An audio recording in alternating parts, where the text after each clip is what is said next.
Hello, this is Mesos Orm, and welcome to S.F.M.L tutorials. Today, we'll be making the Mandelbrot set.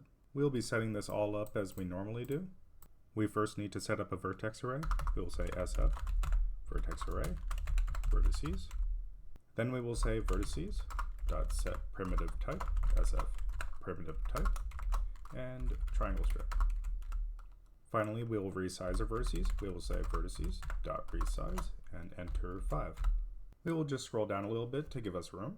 Then we will say vertices at 0 dot position equals SF vector 2F 0 0 by 0 0.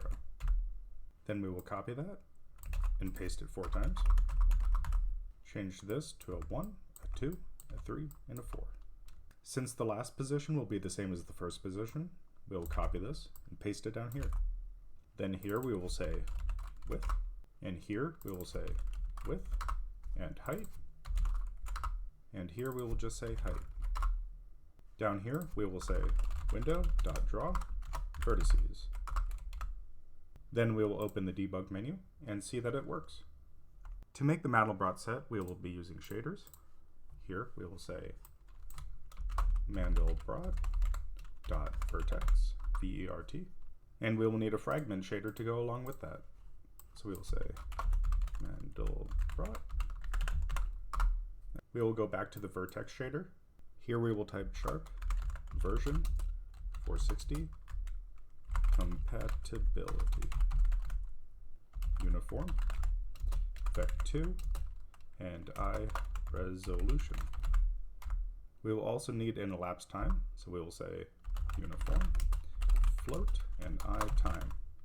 We'll be sending a position from the vertex shader to the fragment shader, so we will say out vec2 and position. Now we can say void main and encapsulate that. If anyone wants to use a texture with this, we can set that up. We will say vec4 text chord equals gl underscore texture matrix at 0 multiplied by gl multi text chord 0. Here we will be getting the vertices of our vertex array. We will say vec4 vertex equals gl model view projection matrix multiplied by gl vertex. Our initial position will be position equals 4.0 multiplied by gl vertex dot xy. We will divide that by our I resolution and then subtract 2.0. We'll come back to our vertex shader a little later, but first we will say gl position equals vertex, then gl text chord at 0 equals text chord. Lastly, gl front color equals gl color. Now we can save that and go into the fragment shader. Here we will say sharp version 460 core. We will take in our position. We will say in vec2 position.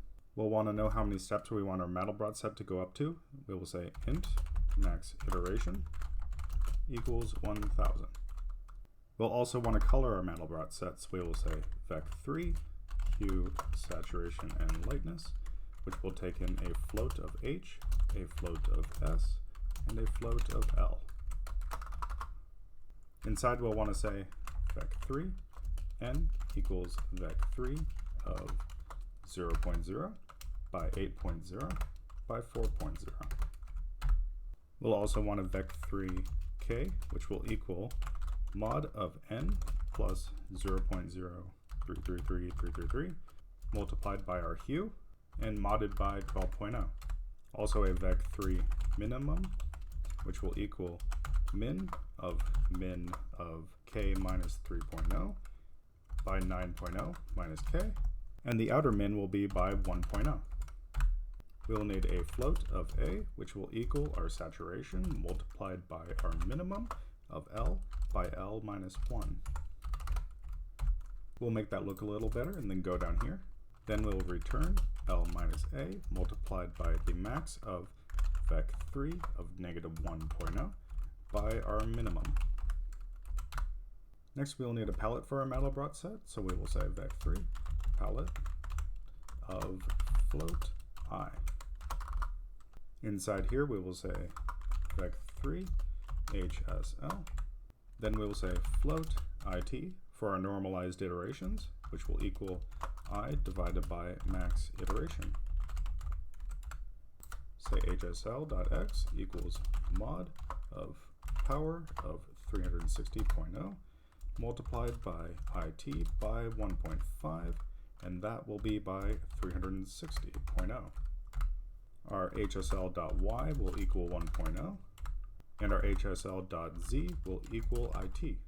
Now we will return hue, saturation, and lightness by hsl.x, hsl.y, and hsl.z.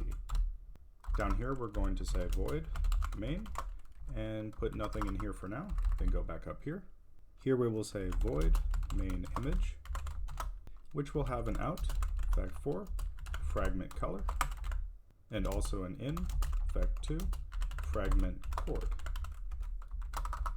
We're going to copy this and put it down here. Inside of it, we will say GL fragment color, as well as GL fragment chord dot XY. All of our positions in the Mandelbrot set will be called C, so we will say vec2 C equals our position. We will need a vector for our complex number system. We will call it Z, and it will be at 0.0 by 0.0. We also need to keep track of our iterations, so we will say float iteration equals 0. So that we don't have to do as many computations, we can keep track of our x squared and y squared. We can say float x2 equals 0.0 and float y2 equals 0.0. Now we will make a while loop. It will say while our x2 plus y2 is less than or equal to 256.0, as well as our iteration is less than our max iteration. Then inside of here we will say z equals vec2 of x2 minus y2 by 2.0 multiplied by z dot x multiplied by z dot y. Then we'll add c. We will then update our x2, which will equal z dot x multiplied by z dot x, as well as our y2, which will equal z dot y multiplied by z dot y. Finally, in here we'll add to our iteration. Now we can save and scroll down a bit. Here we will say if our iteration is less than our max iteration. Inside of here we will say float log of zn equals 0.5 multiplied by log base 2 of x2 plus y2. We will also get the inverse of log base 2 of 2. It will be called inverse log 2, which will equal 1.0 divided by log base 2 of 2.0. Next we will say float new equals log base 2 of log zn multiplied by our inverse log of 2, all multiplied by our inverse log of 2. Finally, we will say our iteration equals our iteration plus 1.0 minus new. Down here, we will say vec3 color 0 equals palette of floor of iteration.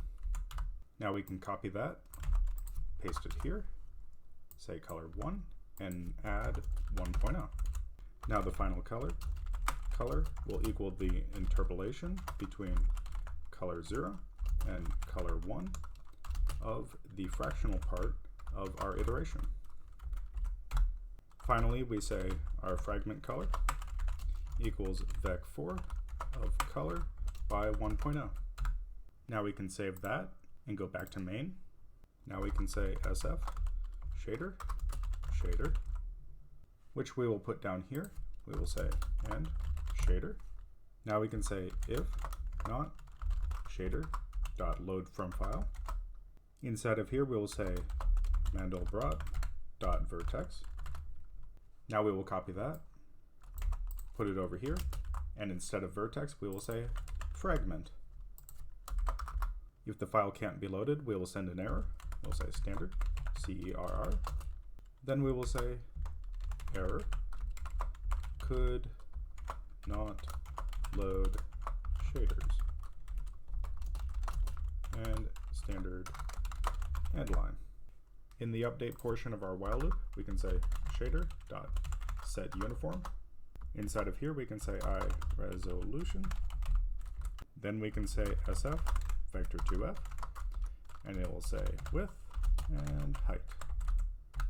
Here we will include S.F.M.L system clock, as well as sharp include S.F.M.L system time. Now we can scroll back down. We can go to here, say SF clock. Then we can say SF time equals clock dot restart. Down here we can say time equals clock dot get elapsed time. Then we can say float t equals time dot as seconds.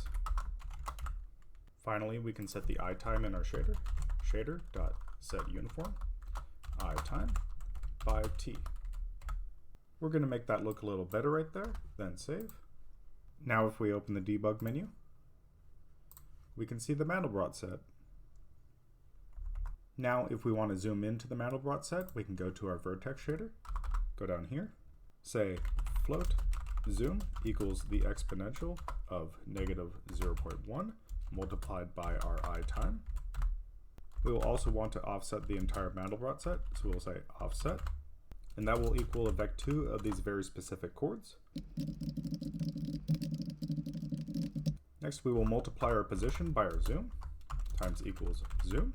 Then we will add our offset, position plus equals our offset. Then we will open the debug menu, and I will leave you with this. Thank you for joining me today. If you did, then please like, comment, and subscribe, and have a great day.